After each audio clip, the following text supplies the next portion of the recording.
Maoist అగ్రనేత తిప్పరి తిరుపతి దేవ్జీ తన 45 ఏళ్ల తర్వాత సొంత ఇంటికి రావడంతో ఇక్కడ ఒక పండగ వాతావరణం నెలకొన్నది. ప్రస్తుతం నాకు అందుబాటు లోపల దేవ్జీ గారు ఉన్నారు. సార్ చెప్పండి, నాడు అంటే ఏ పరిస్థితి లోపల మీరు ఉద్యమ బాట పట్టారు? ఇప్పుడు దాదాపుగా 4 దశాబ్దాల తర్వాత ఇప్పుడు ఇంటికి వచ్చారు, ఏమనిపిస్తుంది?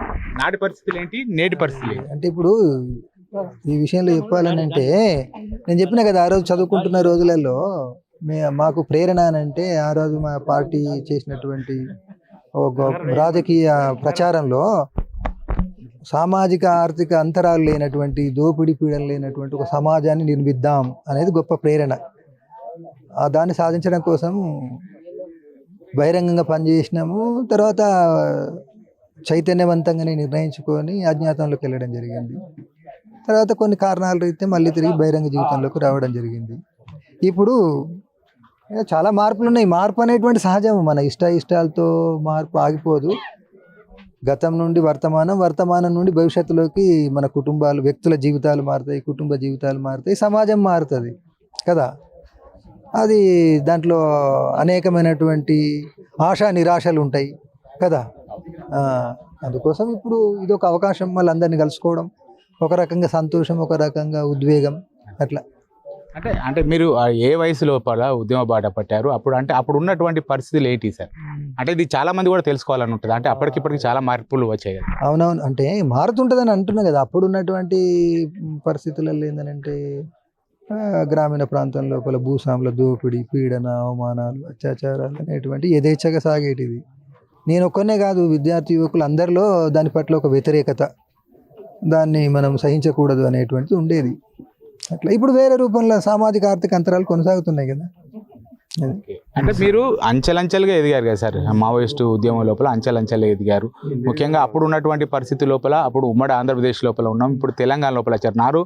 అంటే తెలంగాణ రావడానికి ఒక రకంగా నక్సల్ ఉద్యమం కూడా ఒక కారణం అని చెప్పుకోవచ్చు. కరెక్టే కదా, మా ఉద్యమం కారణం అని చెప్తున్నాం కదా. ఇక మీ ఇంతకు ముందు కూడా చెప్పాను కదా, అందరు కలిపి చెప్పాను, మళ్ళీ ఇప్పుడు విడిగా సరిపోద్దులేండి. ఒక రానున్న పరిస్థితులలో ఇప్పుడు తిరుపతి అంటే ఇప్పుడు కేంద్ర కమిటీ లోపల ఒక కీలకంగా ఉన్నటువంటి వ్యక్తి ఇప్పుడు అంటే జనం వీడి ప్రజల్లోకి వచ్చారు. రానున్న రోజు లోపల అంటే ఏం చేయబోతున్నాడు అనేటువంటిది కూడా ఆసక్తిగా ఉంటుంది. ప్రజల కోసం ఏం చేస్తారు అంటే మీరు వాస్తవానికి ప్రజల కోసమే తుపాకీ పట్టారు, ఉద్యమ బాట పట్టారు, ఇప్పుడు కూడా ప్రజల కోసమే నిలుస్తున్నటువంటి నేపథ్యం లోపల ఏం చెప్పదలుచుకున్నారు? ఇప్పుడు నేను ప్రజల మధ్యలోనే ఉండాలనుకుంటున్నా, ప్రజల కోసమే పనిచేయాలనుకుంటున్నా. కాబట్టి ఏం చేయడము అనేటువంటిది ప్రజలందరినీ కూడా వ్యక్తులుగా, ఫ్రెండ్స్ సర్కిల్, గ్రూపులుగా అట్లా కలవడం ద్వారా వాళ్ళ ఫీలింగ్స్ ఏంటిది, వాళ్ళు ఏం కోరుకుంటున్నారు అనేది అర్థం చేసుకోవడం అవసరం. ఇప్పుడు ఏం చేస్తా అని నాకు నేను ఏదో గొప్పగా నాకు నేను చెప్పుకోవడం బాగుండదు. ముందు అసలు ప్రజలందరినీ కలవడం అనేది అవసరం. అంటే ఇప్పుడు నిజంగా ఇప్పుడు మీరు దాదాపు 45 ఏళ్ళు అవుతుంది కావచ్చు, ఇప్పుడు వచ్చారు, సొంత ఇంటికి వచ్చారు, సొంత ఊరికి వచ్చారు, అందరూ మీకు ఘన స్వాగతం పలుకుతా ఉంటే ఏమనిపించింది సార్? అంటే ఇన్ని రోజులు కూడా మీరు ఇంటి వైపు కూడా చూడని పరిస్థితి. అంటే మా పార్టీ మీద ఉన్న గౌరవమే నా మీద ఉన్న గౌరవంగా ఫీల్ అవుతున్నా నేను. అంటే నేను వ్యక్తిగా కాదు, మా పార్టీ ఎందరో మంది అమరుల త్యాగాల చరిత్ర ఫలితమే ఈ గౌరవం. సరిపోతుందండి. అంటే ఇప్పుడు మీరు ఇంత సమయము ఆ ఉద్యమంలో పనిచేసిన తర్వాత ఇప్పుడు వచ్చినటువంటి నేపథ్యంలో ఇప్పుడు మిమ్మల్ని చూడడానికి వీళ్ళందరూ కూడా రావడం కూడా జరిగింది. అదే మా అమరుల త్యాగాల చరిత్ర, పార్టీ యొక్క పోరాట చరిత్ర ఫలితమే నాకు ఇప్పుడు స్వాగతించడం. అంటే నేనేదో పెద్ద గొప్ప వ్యక్తిని అని కాదు, పార్టీ చేసినటువంటి సేవలు, త్యాగాల యొక్క ఫలితమే నన్ను ఆదరించడము, నా పట్ల చూపుతున్న గౌరవం. అంటే మీరు ఇంటికి వచ్చిన తర్వాత ఒకసారి ఇంట్లో చిన్ననాటి పరిస్థితులు, చిన్ననాటి స్నేహితులు చెప్పారు కదా, చిన్ననాటి పరిస్థితులు, చిన్ననాటి ఏంటి ఉద్వేగం ఉంటది కదా, సరిపోద్దండి. ఇక రానున్న రోజు లోపల తిరుపతి అంటే ఏం అంటే ఆశయం ఏంటిది? ఇప్పటికే ఆశయం పూర్తయింది అనుకోవచ్చు, చివరిగా ఆశయం ప్రజలు కలవాలనుకుంటున్నా. ఓకే, అర్థం చేసుకోవడం కోసం ప్రయత్నం చేస్తాను. ప్రజలతోనే ఉంటారు, ప్రజలతోనే మమేకం. అంతే.